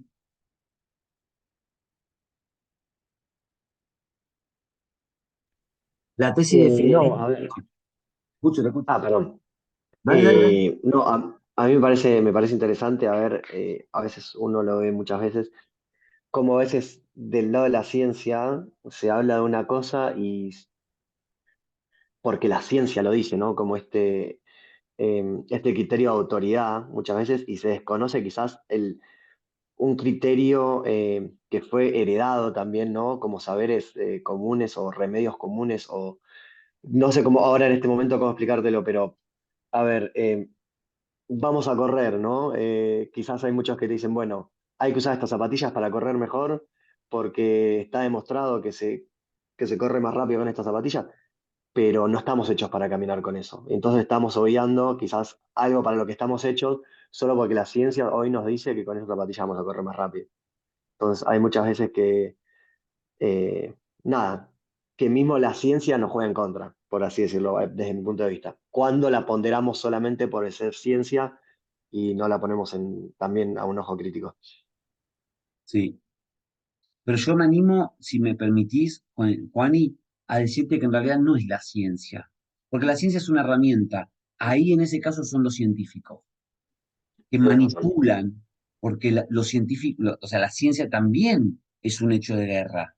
Los rusos con los americanos, los chinos o los surcoreanos con los norcoreanos, se están jugando también la guerra con la ciencia. Y la ciencia dice, che, acá hay un comité de ética, a mí no me metan en el camino, pero hay científicos que son dañinos, que saben hacer ciencia, pero que son malas personas. Y ahí entra, ¿no? Que el mercado te diga que cuando entras a una plataforma de música, otras personas como vos escucharon esto, es un dolor a la democracia de la selección de una canción, ¿no? Cuando te viene un mail y te dice, tenés una oferta por haber comprado esto y a partir, y te está involucrando a comprar algo que vos no querías comprar. Es un hecho antidemocrático social. Y eso estoy de acuerdo 100% con Juan. Y hay que tener mucho cuidado. Pero ese mal está engendrado porque el sujeto es malo, porque la sociedad es pésima, porque hay comités éticos. Pero claro, a las empresas contratan científicos, no contratan ciencias. Qué bueno sería que el científico esté del otro lado y que no coquetee con la empresa, ¿no? O con la universidad. Que el científico esté acá haciendo ciencia, sin preocupación. Hay dos literaturas que vamos a leer al respecto de esto en la clase 4 y 5, así que va a estar muy álgido la conversación sobre eso. Dale. Y ahora que sacaste el tema, ¿no? Y hablando de esto de los científicos, y quizás, está claro, quizás la ciencia busca la verdad y la verdad es una, entonces no es ni buena ni mala, la aplicación muchas veces es el problema, digamos, la tecnología. Pero bueno, ¿es eso ciencia? Por ejemplo, yo hoy hay muchas veces que uno ve parodias con videos y demás, pero agarrás un estudio que te dice comer carne es perjudicial para la salud. Agarrás otro estudio que te dice tener una alimentación vegetariana es perjudicial para la salud. Entonces, todo es ciencia, todo eso por solo ser estudiado es ciencia, por solo tener el método de estudio, por solo tener ese método científico, ¿es ciencia o qué la define también, ¿no? Porque creo que estamos hoy en un momento en el que vamos a encontrar siempre un estudio que te va a defender algo que quiera ser defendido. Entonces, bueno, ahí va mi pregunta, ¿no? Hoy, con la ciencia, lo que me está pasando hoy, siempre va a haber algo, un estudio o un contraestudio, entonces ya no sé cuánto es realmente ciencia, como ciencia, que busca la verdad y cuánto no. Totalmente, Juani. Mirá, la epistemología está para eso. La epistemología está para mirar de arriba y decir no, sí, sí, no, pero no por selector, porque tiene más cosas que la ciencia para poder definirse. El problema es que por encima de los estudios científicos hay intenciones políticas y personales, que no son malas, porque sin ideología no existiría nunca la ciencia, ¿no? Ahora, la ideología existiría aunque la ciencia no exista. La ciencia es un hecho político, 100% político. Lo que sucede es que cuando vos lees ese texto y me voy a guiar a esto de comer carne o comer vegetales, seguramente el científico nunca puso, se recomienda que los individuos pongan, no, no, no, sino que un tercero agarra que dice que comer vegetales te da esto, te da tal proteína, la síntesis de esto, ¿verdad? Te habla tú un análisis porque la ciencia es objetiva, no es subjetiva. La ciencia, quedémoslo bien claro, chicos, es objetiva, por tanto no tiene que tender a subjetividades. Subjetivizar de que una cosa es mejor que la otra es un hecho nociológico, es un hecho filosófico, es un hecho que tiene que ver con el ser mundano del individuo. Y ahí sí hay un error, como la selección, por ejemplo, de las zapatillas. Ningún científico te va a decir, o sea, un científico te va a decir, según tu pie plano te conviene más porque un pronador y te hace comprar un zapato. Pero en realidad, el que hizo el zapato, le dijeron, che, yo quiero que este tipo de pie tenga la misma reactividad que este. Y este es plano, hermano, está jodido. Y este es cóncavo, ¿entendés? Entonces, el que te hizo el zapato le hace que el pie haga así.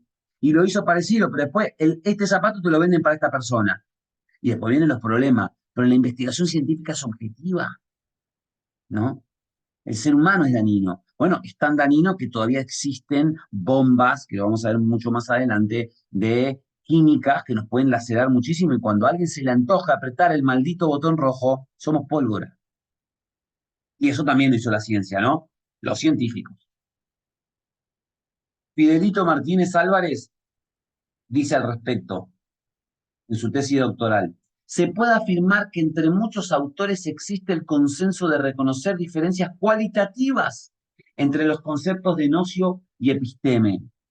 No obstante, a la controvertida comprensión que se ha tenido siempre sobre el conocimiento, en la tradición marxista, el primer término se ha asignado regularmente al saber filosófico, mientras que el segundo es asumido al saber científico particular. Corta la bocha. Fin de la cita. Corta, ¿no? Lo filosófico es noción. Lo epistémico es bueno, demórense 30 segundos en mirar esa imagen.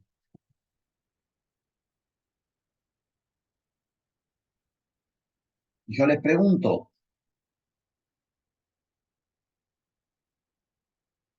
¿qué es entonces la verdad?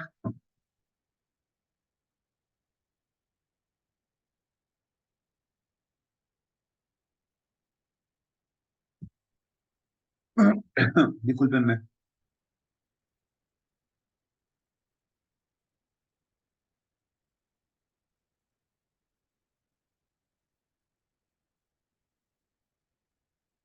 Es para que hablen, ¿eh? ¿Qué es la verdad? ¿Qué creen ustedes hoy, ahora, que es la verdad?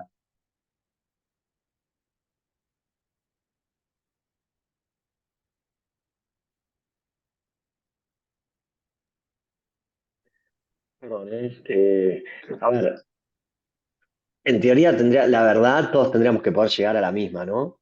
Si es verdad, tendríamos que poder eh, llegar todos a ella, sin importar de dónde partimos. Ahora, podemos llegar o podemos conocer solo la verdad a partir de las capacidades que tenemos también.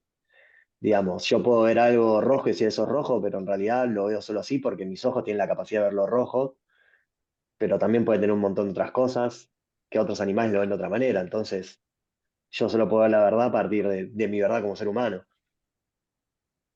Es ¿Ah? limitada. ¿Ah? Bien. ¿Otro criterio?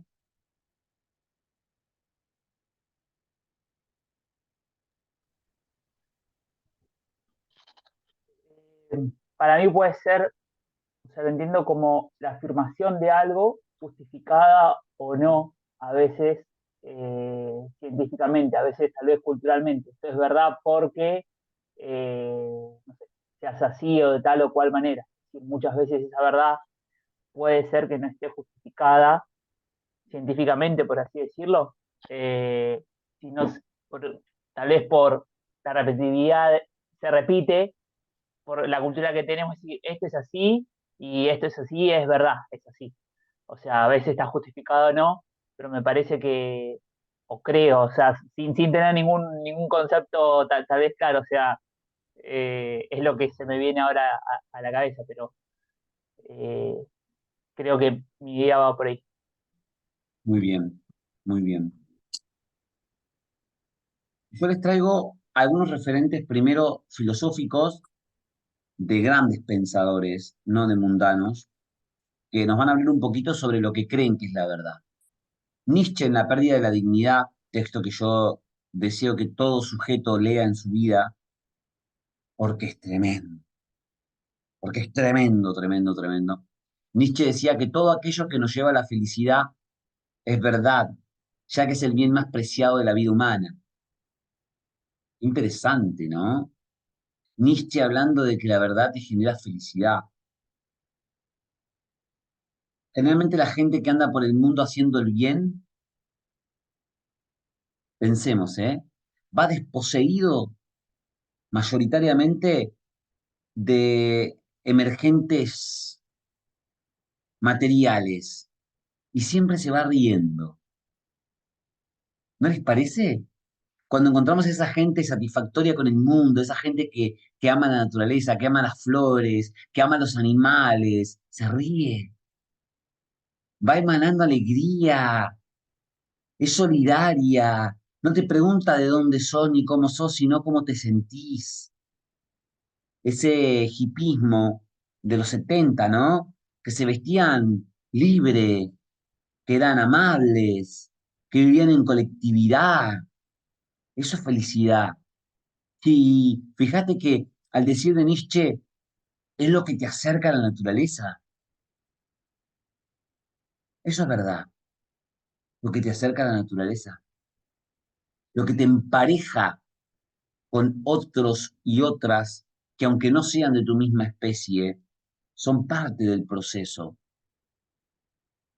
Gramsci, Gramsci, llamás filósofo político, gran filósofo,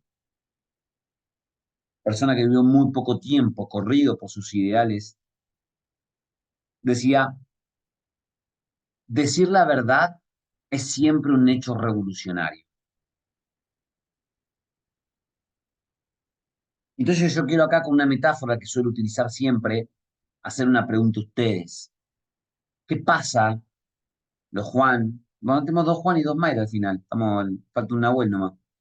¿Qué pasaría si ustedes van ahora a la clase de epistemología, nos sentamos y vos estás en el medio de dos personas, vos, estás en el medio de dos personas y ves cómo el de la izquierda se está macheteando y el de la derecha se está macheteando? Como un hecho malo, ¿no? Yo soy pro machete igual, a mí me encanta que los chicos hagan machete, pero sacando esto muy personal mío, ¿qué pasaría con vos? Si ese chico, ponele, se saca un 4 o se machetean los dos del lado, y uno se saca un 4 y otro se saca un 10 y vos te sacaste un 6, cosa que te veas disminuido por uno y gozado por otro, ¿no? ¿Qué harían ustedes? ¿Qué determinación realizarían? ¿Hablarían? ¿Se callarían? ¿Con quién hablarían?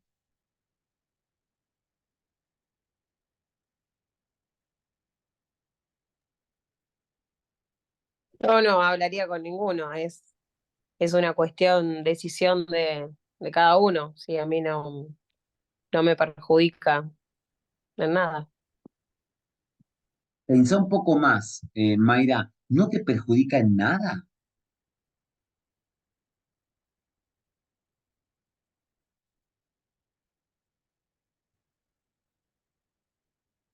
A vos como estudiante no, pero ¿tenés hijos o querés tener hijos en algún momento? Sí, tengo una hija. Y cuando tu hija vaya a la escuela y ese que se macheteó sea el profe,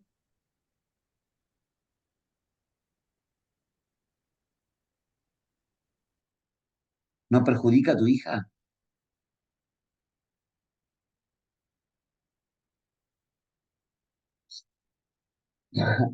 Tomo este ejemplo, ¿no? Como algo mundano, normal, para que Sí. pensemos. Entonces, Gramsci pone en la diana una cosa que tiene que ver con el hecho revolucionario del decir la verdad. Decir no es solamente decir, no actuar, pero bueno, las traducciones de italiano al español y yo saqué un pedacito así de una obra literaria, ¿no? Filosófica. Pero creo que estamos de acuerdo con Nietzsche y con Gramsci también de que decir la verdad es siempre revolucionario. Después están los pormenores que podemos tener en torno a la verdad, decir, bueno, ¿a quién se lo digo, no? Me paro de mano frente al tipo y le digo, che, loco, te estás copiando, ¿no te das cuenta que el profe no dijo eso, por algo no lo dijo? O te vas al director y decís, mire, director, no lo tome mal, pero hay gente que se está copiando.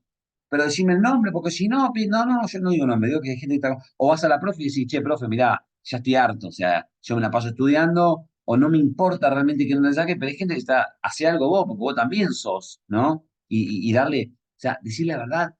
Después el cómo es una cosa, porque después tenés la cultura, que después te dice buchona, ah, Mayra es una buchona, ¿no? Y vos decís, no, loco, le estoy haciendo un bien a las generaciones venideras que vos vas a ser el mediocre del profe que va a tener. Y después lo tenemos al marxismo, no digo a Marx, porque en realidad es una premisa marxista, que lo responde de esta manera, verdad objetiva. Fíjense que el tipo es tan inteligente, es tan crack que ni siquiera el marxismo se preocupa por la verdad subjetiva. Son pocos los tomos donde usted va a poder encontrar y decir, bueno, la verdad subjetiva es la... No, no, no. Directamente, cuando se le hace la pregunta a Marx, sobre todo, de qué es la verdad, él dice, bueno, la verdad objetiva es, como marcando el camino, de decir, yo no voy a entrar en tu polémica de que si hay verdad subjetiva o no, yo te digo lo que es la verdad objetiva, que es lo que a mí me importa como científico. Es el contenido de nuestras representaciones, que refleja correctamente la naturaleza, el mundo objetivo. ¿Alguien tiene una ventana cerca de su casa? Yo tengo una acá, que no la puedo mostrar por los filtros asquerosos de esto. La estoy abriendo acá. Tengo mi auto que está mal estacionado, porque me lo rayan, y si no lo pongo arriba de la vereda, me lo rayan, lo tengo todo rayado, entonces estoy haciendo algo mal, porque hay alguien que hace algo mal, y ya mandé un montón de verdades, y no lo soluciono. Tengo una luz blanca, tengo otra luz amarilla, con mi vecino, acaba de pasar un auto. Esa es la verdad. Perdón. Esa es la representación que refleja la correcta de la naturaleza. Es el mundo objetivo. ¿Cómo podemos decir cuál es el mundo objetivo? Lo que vemos, lo que sentimos, lo que somos. Nuestros sentimientos, nuestros pensamientos son objetivos. Esa es la verdad. Pero cuidado, hay verdades que podríamos tener, hay sensaciones que podríamos tener, pero hay alguien culturalmente que no nos está permitiendo tenerla. Yo les pregunto a ustedes, hoy para comunicarse con alguien utilizamos el teléfono, ¿no? Mandamos un mail. Hoy hasta para tener relaciones con alguien usamos el Tinder. Usamos todo tipo de aplicaciones para empatizar con el otro. Pero ¿quién de ustedes alguna vez sintió el dolor o de un hijo o de un padre, sobre todo de una madre, y fue hasta la casa rápido porque sentías que algo pasó y dijiste, Eureka, algo pasó? ¿Alguien sintió esa energía alguna vez?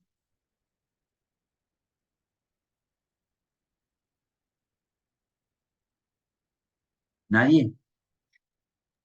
¿Nadie sintió, por Sí, ejemplo, quizás no con, no con la familia, pero quizás con amistades. Esa, como esa necesidad sí, es este sentimiento de que algo está pasando y acercarte a ver qué es lo que está pasando. Me pasó hace poco con algo bastante fuerte que venía con una enfermedad de trasfondo y que ni la persona que estaba enferma lo sabía y fue así como bastante fuerte. bueno, Mayra, eso se llama telepatía. Eso es telepatía. Y solo lo tienen los que sienten. Pero como sentir está abolido y aborrecido por nuestra sociedad, porque llorar está mal, incluso nosotros como profe de educación física, cuando vemos a alguien llorar, lo tapamos. Decimos, no llores más, que no pasa nada. No, no, llorá, llorá, carajo. Porque llorando es que sacás las lágrimas afuera y el otro te ve y empatiza. No somos hierros, tenemos que dejar llorar a la gente, tenemos que dejar sentir a la gente, tenemos que dejar que la gente se reconozca como quiera y nosotros respetar el reconocimiento del otro. Reconocimiento del cuerpo propio, reconocimiento del cuerpo ajeno. Diseño curricular, primaria, casi toda la primaria de todas las provincias de la República Argentina. Lineamientos curriculares. Entonces, ese elemento que nosotros tenemos son sensaciones que tuvo Mayra, que tengo yo, que seguramente a lo largo de nuestra vida todos la vamos a tener, o déjà vues, que son necesarios, pero no los podemos seguir trabajando porque entonces agarramos el celular, que es más fácil, y estamos todo el tiempo intercomunicando, metiendo cosas que no nos permiten que la mayoría de nuestra capacidad neurocognitiva nos limite a una exfoliación pequeña, suprimida. Entonces, por último, les digo, y cito el diccionario filosófico, que es el que yo uso. Ustedes, si tienen diccionario o enciclopedia, úsenlo, vayan y pregunten, por favor. Yo tengo uno que es el de mi predilección, ustedes usen otros, por favor, lo traen también si quieren. Y cito, es aquel contenido de los conocimientos humanos que no depende de la voluntad ni de los deseos del sujeto. Vaya a saber, Juan, si tuviéramos que depender de los deseos del sujeto, ¿cómo caramba sabríamos cómo solucionar la pobreza? Tenés razón, depende de los sujetos que estén de turno, por eso todavía hay pobres. Si fuera objetiva la medición de la pobreza, todos trabajaríamos. Incluso hasta el más magnate sojero diría, che, loco, yo esto no lo puedo ver más. Pero es que no se deja ver, porque la pobreza está en la periferia y la riqueza está en el centro. Y nosotros pululamos como docentes entre me hago un como sí, hago como que doy clase, los chicos hacen como que reciben. La pobreza sigue estando. Hacemos como que damos clase, hacemos como que no hablamos de determinadas cosas porque ya sabemos lo que nos van a decir y nadie habla. Y es fatal, porque Argentina produce comida para 350 millones de personas y solo somos 40 y pico. Y no podemos abastecer el hambre de nuestras queridas, de nuestros queridos niños y niñas, abuelos, ancianos. Y sigo, sino que se determina por el contenido del objeto reflejado. Deserción laboral, objeto reflejado, la verdad. ¿Cuál es la verdad? No reincorporación del atleta de alto rendimiento a la vida, suicidios prematuros, malformaciones por vivir abajo de pantallas o de grandes antenas. Y sigo. La teoría sobre la verdad objetiva se orienta contra toda clase de concepción subjetiva idealista de la verdad, según las cuales ésta es construida por el hombre. La verdad la determina el cosmos, la naturaleza, siendo nosotros también parte de ella. Pero usted mira una estrella, alguien tiene un binocular, alguien tiene esto, mirá, este maldito filtro no deja nada. Y agarrás acá y mirás, ¿no? Mirás arriba, arriba, arriba, arriba, te pones a ver las estrellas y ahí ves el pasado. Y ahí sabés quiénes somos, porque ahí ya fuimos. Y ese es el cosmos. Y ese es el cosmos que nadie quiere hablar, todo el mundo del presente y la nanotecnología. Como si tener, por ejemplo, un mejor celular te haría mejor. Posiblemente sí te haga tomar una buena picture, pero en el fondo, lo más importante es ser feliz, es estar del lado de la felicidad. Y la felicidad más real es aquella que se logra con los sentimientos, para lo cual nos están dando la oportunidad de nosotros transformar. Miren, Karl Popper también tiene referencias sobre algunas ideas sobre la verdad. Sé que estamos jugados y junados con 20 minuticos nada más, pero quiero hacer referencia a algunas. Cuando habla de ideales, habla de que nosotros debemos sacrificarnos por ellos. Cuando habla de ignorancia, dice nuestro conocimiento es necesariamente finito. Nuestro conocimiento tiene fin porque la vida humana se termina. Tenemos fin, compañeros. ¿100 años querés vivir? Mayra, Juani, 95 años querés vivir, no importa si es más o menos, somos finitos. Pero ¿quién es infinito? ¿Quién es infinito?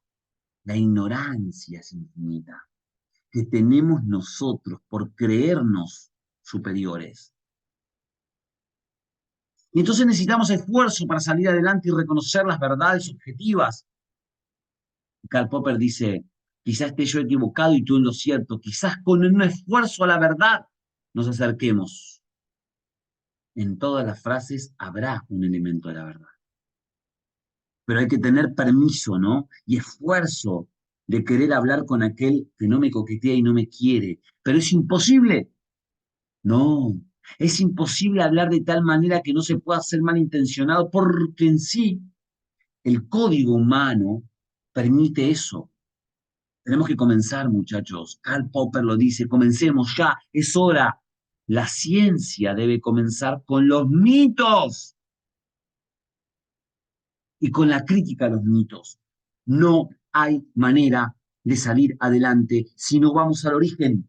¿Y cuál era el origen de la verdad? Los mitos. En mi ciudad de Balcarce, hay una sierra que se llama Sierra La Brava, que tiene un agujerito en el medio, como un mordisco, le dicen el mordisco del diablo. Es un mito.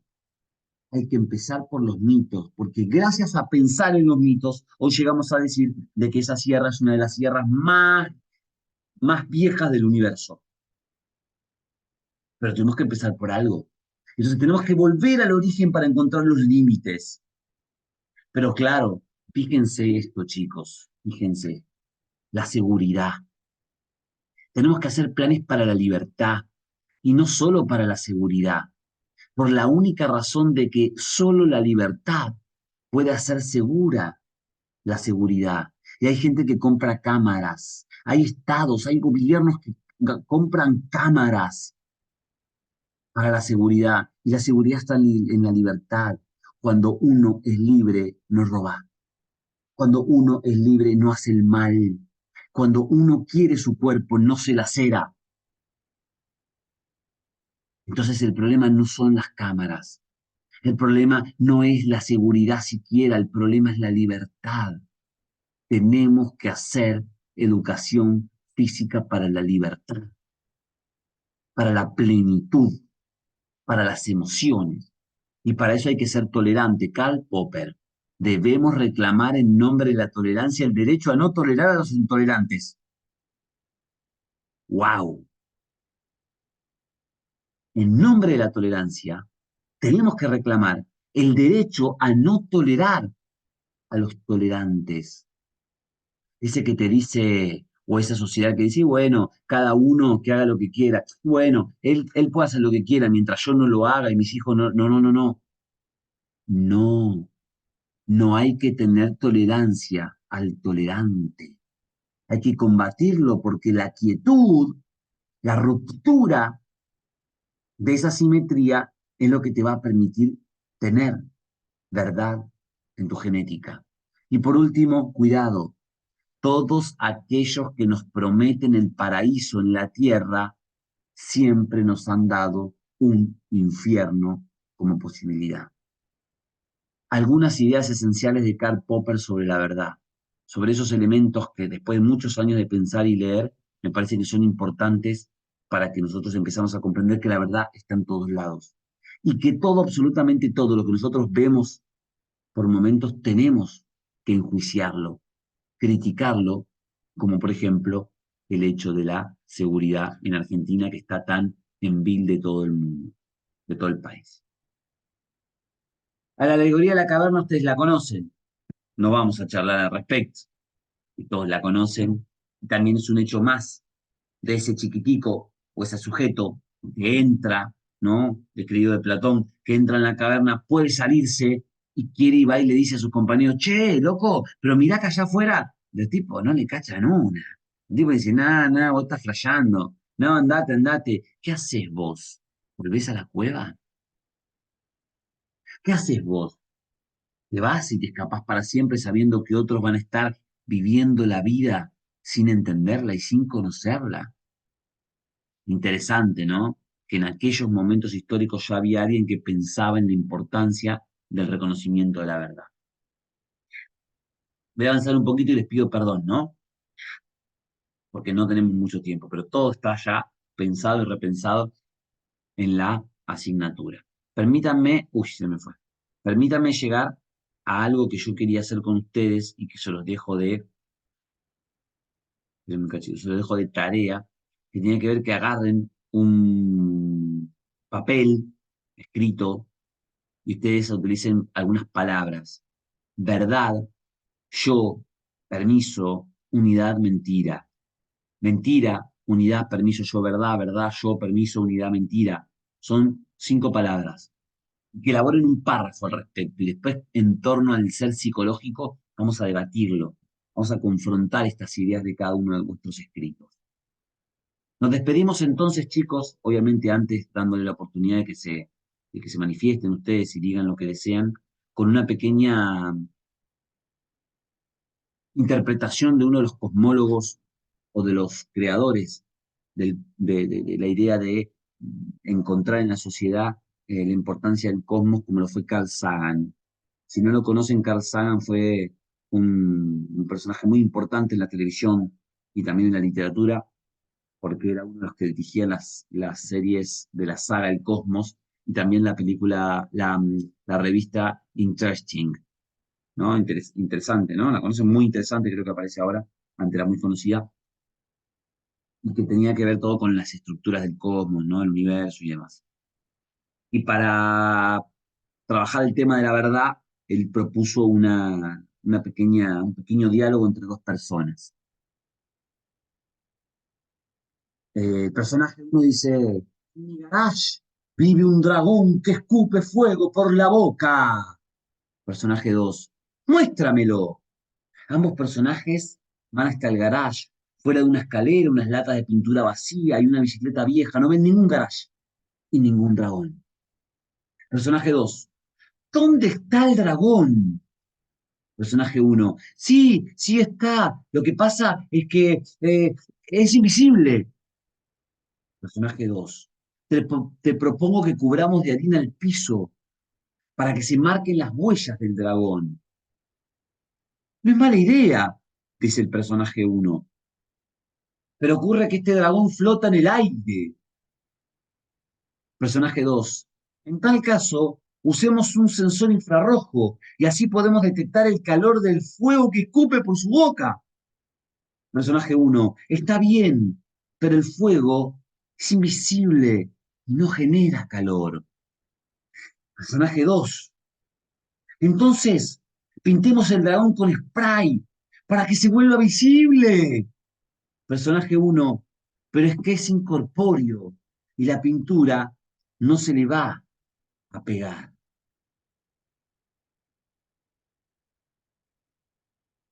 Fin. Interpretaciones filosóficas al respecto. A ver. Interpretaciones epistemológicas que surjan de ustedes. Que está hablando de un sentimiento. ¿Quién?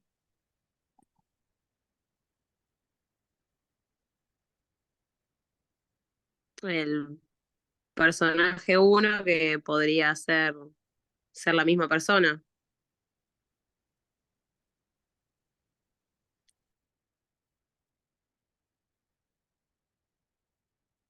Primera interpretación, Mayra. Siempre los personajes protagonistas de los relatos fantásticos dicen que están diciendo la verdad, establecen que están diciendo la verdad y se colocan a ellos como prueba. No, y pongamos el spray para que, no, porque no puede. Y hagamos esto, no, y yo lo vi, yo lo hice, ¿no? Y cuando querés ir a la prueba, otra interpretación, a ver. Es verdad que cualquier persona común y normal, vos, yo, mi familia, tu familia, queda limitada a lo que crea o a lo que parezca creer o no creer, a menos claro está de recurrir a procedimientos de quién, la ciencia. Hay una verdad, Hay una verdad, hay una muy verdad ahí. Pero si yo digo, bueno, lo vio mi amigo, ya está, ya fue. Bueno, está bien. Si nosotros escuchamos a los periodistas, y no me reflejo no me quiero referir a ningún periodista en específico, y los escuchamos, y ellos procesan la información para que nosotros no podamos delutarla, vamos a terminar diciendo lo que dicen otros. Y la noticia, la noticia, la noticia tiene que ser algo objetivo. Pasó tal y tal cosa, tal y tal cuestión, pasó esto, y vos, yo, mi familia, tu familia, tiene que decidir qué pensar. Esa es la ciencia, porque usted también tiene capacidad. Hay analistas políticos perfectos que analicen la política, pero primero quiero saber yo y pensar yo antes que vos, para tener la oportunidad de poder no prescindirte y no necesitarte, porque también somos inteligentes. Interpretación epistemológica de este texto. Siempre existe la tentación de proclamar vías únicas y privilegiadas del conocimiento. La sociedad continuamente quiere y va hacia esa vida única, ¿no? Otro, el conocimiento deja su condición pública y accesible para volverse esotérico, intraducible y esencialmente autocrático. Muchachos, muchachas, un texto científico, yo hoy fui a la librería, o ayer en la noche fui a la librería, sale 120.000 pesos en nuestro hermoso país. Un texto sale 120.000 pesos de 300 páginas. Dígame quién se va a comprar ese texto de lo que estamos acá. Es extremadamente aristocrático, extremadamente marketinero. Y nadie dice que el sujeto que hizo ese texto no tenga la posibilidad de vivir por el efecto de su ciencia perfecto, pero la ciencia es mucho más que la vida del sujeto que lo hace. A Marx se le murieron 3 hijos de hambruna. No debe haber hecho más nefasto que se te mueran tus hijos de hambruna, pero el tipo siguió escribiendo. Y hoy interpretamos el capital humano y el capital político gracias a la teoría del marxismo, nos guste o no nos guste, seamos o no adeptos de esa política científica y política. Como se sabe, en lógica elemental, el peso de la prueba se recae siempre sobre el personaje que hace la afirmación y no puede recurrir a una secuencia de evasivas para no responder, porque al personaje dice, y si hacemos esto, no, pero, o sea, recae el peso sobre vos, y si recae el peso sobre vos, en la mayoría de las leyes, tenemos que tener, pregúntenle a abogados, abogadas amigas, va a recaer sobre la persona que está evadiendo, porque usted si dice que vio, demuestre, no evada. Si usted dice que es bueno, pues comunique, no malinterprete. Y por último, Platón advierte que en consecuencia de ser verdaderas las afirmaciones cuya validez se juega en la opinión personal de cada persona que la sostiene, la indagación que se funda en las preguntas y las respuestas carece de sentido. El arte de la didáctica se enfrenta directamente con el ridículo. Hoy es peor, porque el ridículo es aplaudido. Vivimos momentos de crisis, o no, donde la bronca, la euforia y el odio son manera corriente. Y el tranquilo, la tranquila, el relajado que propone es como un alienígena. Entonces incluso es peor que hace 20 años atrás. ¿Quién quiere compartir algo? ¿Quién quiere hacer alguna reflexión, alguna pregunta de la asignatura, de la clase de hoy?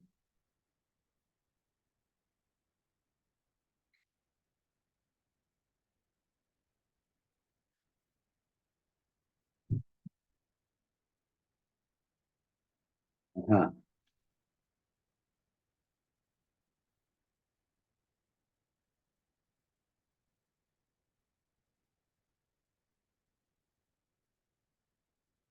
¿Nadie?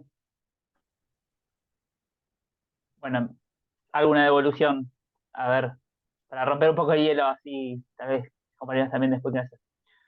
En mi caso particular, la verdad que, bueno, comenzar la licenciatura en general es un paso grande en lo personal y encontrarse con materias de este calibre, esto, la verdad que hoy me voy con la cabeza súper abierta y con ganas de seguir investigando sobre esto, de seguir escuchando, porque tal vez no es común que en nuestra carrera, como profes, nos encontremos eh, con este tipo de materias.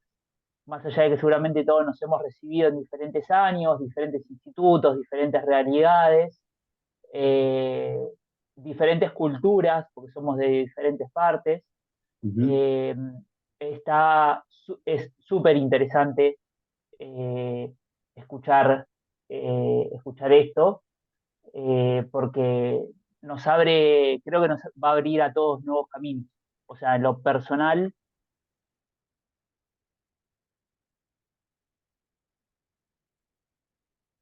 Se no sé congeló. si hoy por hoy, no sé si hoy por hoy las habrán agregado al currículum al diseño curricular o lo que sea del profesorado. Me recibí en el 2010 eh, y me parece que son cosas interesantes, que tal vez nunca me las había planteado, por lo menos lo que hoy se planteó, y seguramente va a ser súper enriquecedor todo lo que veamos. Y me parece que son temas que los profes, los licenciados, magísteros, quienes estemos cursando, podamos escuchar y aprovechar todo eso que va a mejorar nuestras prácticas y nuestra forma de entender un poco lo que es la educación física, el entrenamiento o en el ámbito que nos desarrollemos cada uno de nosotros. Impecable, Juan. Y también nosotros como asignatura vamos a crecer de las interpretaciones de ustedes. Que hoy fue escasa por lo que es, pero que en clasecitas nomás ya va a ser súper, súper revolucionario sus aportes. Muchas gracias. Ustedes saben que esta asignatura se cursa sincrónicamente una semana y otra no, ¿no? Yo tengo clases virtuales con chicos de epistemología donde se cruza toda la semana porque son del profesorado. La asignatura es similar, cambian un montón de cosas, en este caso es un ciclo complementario, es la formación del profesorado. Lo que yo les quería pedir, si les parece bien, como esa semana es asincrónico y todos los contenidos se trabajarían 15 días, si les parece yo les voy subiendo los videos de lo que nosotros trabajamos con los otros chicos cuando hablemos de esos contenidos. ¿Les parece? O sea que ustedes todas las semanas tengan un videíto abajo, interactivo, y puedan confiar y decir, bueno, a ver qué pasó, cómo lo manejó el profe a este contenido, que en este caso ustedes solamente lo van a tener en una presentación, en un texto de leer, y otra cosa es, bueno, che, a ver cómo lo manejó. ¿Parece? Lo que sí por ahí yo le voy a hacer algunas representaciones y le voy a decir abajo, chicos, este texto, esta clase fue dada en tal año, en tal cuatrimestre, no tengan en cuenta, por ejemplo, la pregunta que yo le hago a los chicos sobre esto, o no tengan en cuenta la actividad que yo le digo que ellos traigan, ¿no? Nuestra actividad van a ser siempre un poquito más segmentadas. Ya estamos sobre la hora, yo eternamente agradecido, creo que no hay mejor cosa que estudiar, es lo más lindo que podemos estar haciendo ahora, compartir estudiando. Si a alguien no les gusta algo, me encanta que me digan que no les gusta. A nuestra asignatura les gusta que la gente diga, che, profe, no nos gusta lo que está diciendo. Profe, me siento mal cuando decís eso. Siento que decís esto y no, porque de eso se trata. No nos acostumbremos, ¿sí? A darle la mano al otro que habla porque habla. Ustedes también sean parte del proceso, ¿sí? A partir de la clase que viene yo les voy a dejar unas tareitas, van a estar ahí. Por favor, háganla, pregúntenme. Y si alguno tiene algún problemita, hasta incluso le doy la oportunidad de que nos juntemos en otro horario y hacemos una teleconferencia con 2 o 3 para solucionar alguna temática. Lo que no quiero que pase, y es lo único que tenemos prohibido, es prohibir. Un beso grande. Yo ahora sigo con la elaboración del proyecto de investigación. Ya los empecé a querer, espero ustedes también. Nos encontramos en 15 días. Adiós.